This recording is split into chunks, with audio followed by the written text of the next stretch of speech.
الحمد لله رب العالمين، وصلى الله وسلم وبارك على نبينا محمد.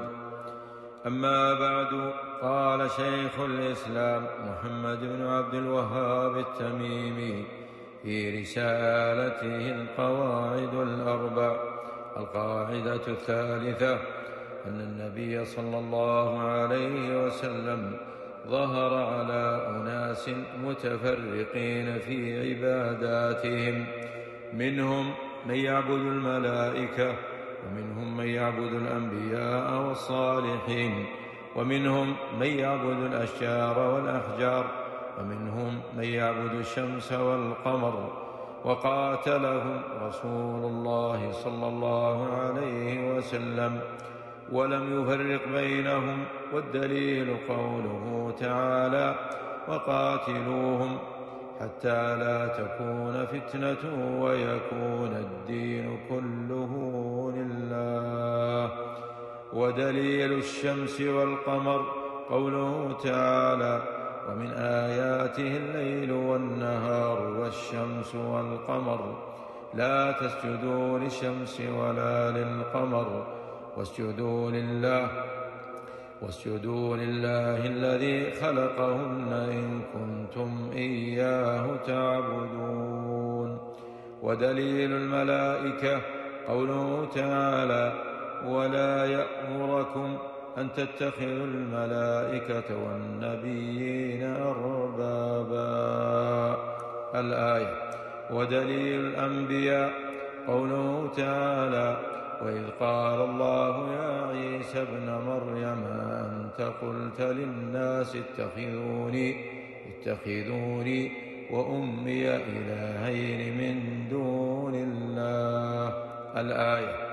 ودليل الصالحين قوله تعالى: أولئك الذين يدعون يبتغون إلى ربهم الوسيلة أيهم أقرب ويرجون رحمته ويخافون عذابه.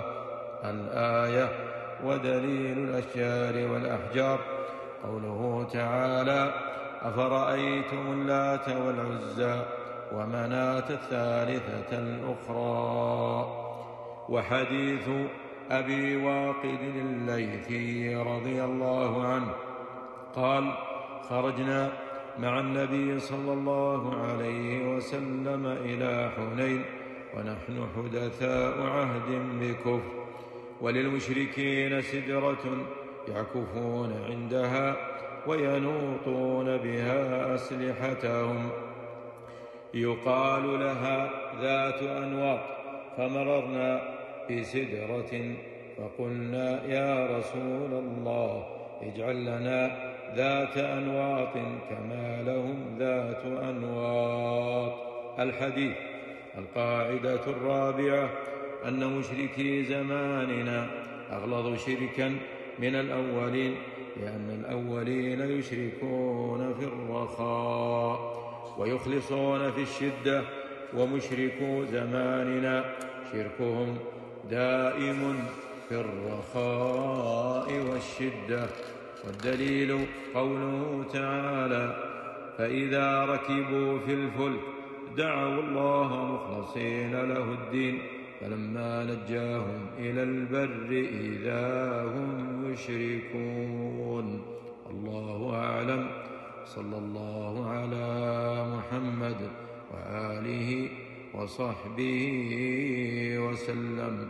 انتهت الرسالة، بالله التوفيق، وصلى الله وسلم وبارك على نبينا محمد.